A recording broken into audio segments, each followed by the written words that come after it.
தேவனுக்கு மகிமை. எருசலேமை குறித்த ஞான அர்த்தங்கள் பகுதி 2. வெளிப்படுத்தல் விசேஷம் 11ஆம் அதிகாரம் 8ஆம் வசனம். அவர்களுடைய உடல்கள் மகாநகரத்தின் விசாலமான வீதியிலே கிடக்கும். அந்த நகரம் சோதோம் என்றும் எகிப்து என்றும் ஞான அர்த்தமாய் சொல்லப்படும்.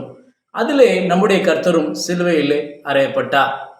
கலாத்தியர் 4ஆம் அதிகாரம் 22ஆம் வசனத்தில் இருந்து தொடர்ச்சியாக இங்கு எருசலேம் மற்றொரு கோணத்திலே ஞான அர்த்தமாய் பேசப்படுகிறது. ஆகார் என்பது இப்போது இருக்கிற எருசலேமாகவும், சாராள் என்பது மேலான எருசலேமாகவும் ஞான அர்த்தமாய் பவுல் அதை எழுதுகிறார். ஆகார் என்பது அரபு தேசத்தில் இருக்கிற சினாய் மலை, அது இப்போது இருக்கிற எருசலேமுக்கு சரி. மேலான எருசலேமோ சுயாதீனம் உள்ளவள், அவளே நம் எல்லாருக்கும் தாயானவள், அவளே சாராள். ஆகாரை பூமிக்குரிய எருசலேமாகவும் சாராளை மேலான எருசலேமாகவும் பவுல் ஞான அர்த்தமாய் கொண்டு வருகிறார். நாமே அந்த மேலான எருசலேம். பூமிக்குரிய எருசலேமை பற்றிய ஏற்றத்தாழ்வுகளை நாம் கேட்டோம். அது சோதோம், எகிப்து என்று சொல்லப்பட்டாலும் 1000 ஆண்டின் தலைநகரமாக அது சிறப்பு பெற்றது. அது எழுத்துக்குரியது, பூமிக்குரியது. நம்முடைய எருசலேம் ஆவிக்குரியது, மேலானது. கொலோசியர் 3ஆம் அதிகாரம் 1 முதல் 4 வசனங்களில் மேலானவைகளை நாடுங்கள் என்று பவுல் எழுதுகிறார். அது பிதாவின் வலது பாரசம் என்று எழுதப்பட்டிருக்கிறது. அங்கு நம்முடைய கர்த்தர் இருக்கிறார். அவர் பரிசுத்த ஆவியை நமக்கு பொழிந்தருளினார். எபேசியர் 2ஆம் அதிகாரம் 7ஆம் வசனத்தின் பிரகாரம் அந்த அபிஷேகம் அவரோடு கூட நம்மை உட்கார செய்திருக்கிறது. பிலிப்பியர் 3ஆம் அதிகாரம் 20-21ஆம் வசனத்தின்படி நம்முடைய குடியிருப்போ பரலோகத்தில் இருக்கிறது. அங்கே இருந்து கர்த்தராய் இருக்கிற இயேசு கிறிஸ்து என்னும் இரட்சகர் வர எதிர்பார்த்து கொண்டிருக்கிறோம். அவர் எல்லாவற்றையும் தமக்கு கீழ்ப்படுத்திக் கொள்ளத்தக்க தம்முடைய வல்லமையான செயலின்படியே நம்முடைய அற்பமான சரீரத்தை தம்முடைய மகிமையான சரீரத்துக்கு ஒப்பாக மறுரூபப்படுத்துவார். பூமியின் மண்ணினாலே உண்டாக்கப்பட்ட இந்த சரீரத்தை விண்ணுக்குரிய சரீரமாக நாம் மாற்ற வேண்டும்.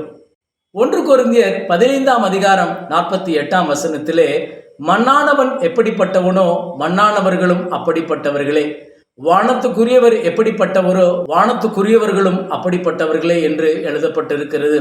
இந்த சரீரத்தை மீட்டெடுப்பது எளிதல்ல. ரோமர் 8:23 படி நாம் சரீர மீட்பை அடைந்து கொள்ள வேண்டும். அதுவும் அல்லாமல் ஆவின் முதல் பலன்களை பெற்ற நாமும் கூட நம்முடைய சரீர மீட்பாகிய புத்திர சுவிகாரம் வருகிறதற்கு காத்திருந்து நமக்குள்ளே தவிக்கிறோம் என்று பவுல் எழுதுகிறார். ஆத்தும மீட்பு அருமையானது, சரீர மீட்பு மேலானது. இதுவே மேலான எருசலேம். 2ஆவதாக புதிய எருசலேம். வெளிப்படுத்தல் விசேஷம் 21ஆம் அதிகாரம் 2ஆம் வசனத்திலே புதிய எருசலேம் என்பது பழையவைகள் ஒளிந்து போயின, எல்லாம் புதிதாயின என்று யோவான் காண்கிறார். பழையவைகள் என்பது கொலோசியர் 3ஆம் அதிகாரம் 9-10 பழைய மனுஷனையும் அவன் செய்கைகளையும் களைந்து போட்டு புதிய மனிதனை தரித்து கொள்ள வேண்டும். அதிலே பாவ மனிதனோ பழைய மனிதனோ வெளியான மனிதனோ இல்லை. 2 தெசலோனிக்கேயர் 2ஆம் அதிகாரம் 3ஆம் வசனத்திலே பாவ மனிதன். ரோமர் 6ஆம் அதிகாரம் 6ஆம் வசனத்திலே பழைய மனிதன். 2 கொரிந்தியர் 4ஆம் அதிகாரம் 16ஆம் வசனத்திலே வெளியான மனிதன். புதிதாக்கப்பட்ட புதிய மனிதனில் இந்த 3 மனிதனையும் நாம் காண முடியாது. இதற்கு மேலாக பூர்ண சர்க்குணத்தின் கட்டாகிய அன்பை தரித்து கொள்ள வேண்டும். அது மாத்திரமல்ல, பூமிக்குரிய கூடாரமாகிய நம்முடைய வீடு அழிந்து போனாலும் தேவனால் கட்டப்பட்ட கைவேலை இல்லாத நித்திய வீடு நமக்கு உண்டென்று பவுல் எழுதுகிறார். இந்த கூடாரத்தை நாம் களைந்து மேலான வீடாக நாம் மாற வேண்டும். எபிரேயர் 11ஆம் அதிகாரம் 10ஆம் வசனத்திலே ஆபிரகாம், ஈசாக்கு, யாக்கோப்பு என்ற முற்பிதாக்கள் கூடாரங்களிலே வாழ்ந்தார்கள். ஏனெனில் தேவன் தாமே கட்டி உண்டாக்கின நகரத்துக்காக காத்திருந்தார்கள். எபிரேயர் 11ஆம் அதிகாரம் 13ஆம் வசனத்திலே அவர்கள் நாம் பெற்றுக்கொள்ளும் வாக்குத்தத்தத்தை அடையவில்லை என்று பவுல் எழுதுகிறார். இவர்கள் எல்லாரும் வாக்குத்தத்தம் பண்ணப்பட்டவைகளை அடையாமல் தூரத்திலே அவைகளை கண்டு நம்பி அணைத்து கொண்டு பூமியின் மேல் தங்களை அந்நியரும் பரதேசிகளும் என்று அறிக்கையிட்டு விசுவாசத்தோடு மரித்தார்கள். பூமிக்குரிய கூடாரமாகிய நம்முடைய வீடு அழிந்து போனாலும் நாம் தேவனால் கட்டப்பட்ட நித்திய வீட்டை அடைந்து கொள்ளுகிறோம் என்று பவுல் எழுதுகிறார். பழைய மனிதனை களைந்து புதிய மனிதனை தரித்து கொள்ளுகிறோம். பூமிக்குரிய நம்முடைய வீட்டை விட்டு தேவனால் கட்டப்பட்ட கைவேலை இல்லாத நித்திய வீட்டை அடைந்து கொள்ளுகிறோம். பழையவைகள் ஒளிந்து போயின, எல்லாம் புதிதாயின என்பதே புதிய எருசலேம். மூன்றாவதாக பரம எருசலேம். பரம அழைப்புக்கு பங்குள்ள பரிசுத்த சகோதரரே என்று எபிரேயர் 3ஆம் அதிகாரம் 1ஆம் வசனத்திலே பவுல் எழுதுகிறார். அவர் அப்போஸ்தலனாக இறங்கினதையும் ஆசாரியனாக ஏறினதையும் நாம் கவனிக்க வேண்டும். யோவான் 3ஆம் அதிகாரம் 13ஆம் வசனத்திலே அதை நாம் காணலாம். பரம அழைப்புக்கு அழைக்கப்பட்ட பரிசுத்த சகோதரரை சகோதரர் என்று சொல்ல அவர் வெட்கப்படவில்லை என்று எபிரேயர் 2ஆம் அதிகாரம் 11ஆம் வசனத்திலே எழுதப்பட்டிருக்கிறது. நாம் பரம தேசத்தை அடைந்து கொள்ள வேண்டும். எபிரேயர் 11ஆம் அதிகாரம் 16ஆம் வசனம்.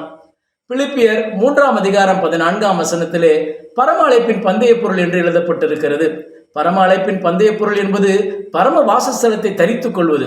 2 கொரிந்தியர் 5ஆம் அதிகாரம் 2-3 வசனங்கள். பரம வாசஸ்தலத்தை தரித்துக் கொள்ளும் போது நிர்வாணிகளாய் காணப்பட மாட்டோம். ஆதாம் ஏவாள் நிர்வாணிகளாய் இருந்தும் வெட்கப்படவில்லை. தேவனுடைய மகிமை அவர்களை சூழ்ந்திருந்தது. இங்கு நாம் மகிமைக்கு மேல் மகிமை அடைந்து மறுரூபத்தை அடைந்து கொள்கிறோம். இதுவே பரம எருசலேம். எபிரேயர் 12:22. நாம் மேலான எருசலேமாக, புதிய எருசலேமாக, பரம எருசலேமாக காட்சியளிக்கிறோம். சோதோம், எகிப்து என்று ஞானார்த்தமாய் சொல்லப்பட்ட எருசலேம் 1000 ஆண்டிலே தலைநகரமாக சிறப்பிக்கப்பட்டது. ஆகார், சாராள் என்று ஞானார்த்தமாய் சொல்லப்படும் எருசலேம் மகிமைப்படுத்தப்பட்டிருக்கிறது. அதுவே மேலான எருசலேம், புதிய எருசலேம், பரம எருசலேம். கர்த்தர் சியோனில் இருந்து உன்னை ஆசீர்வதிப்பார். நீ ஜீவனுள்ள நாளெல்லாம் எருசலேமின் வாழ்வை காண்பாய் என்ற ஆசீர்வாதத்தை அடைந்து கொள்ளுவோம். கர்த்தர் நம்மை ஆசீர்வதிப்பாராக. ஆமேன். தேவனுக்கே மகிமை.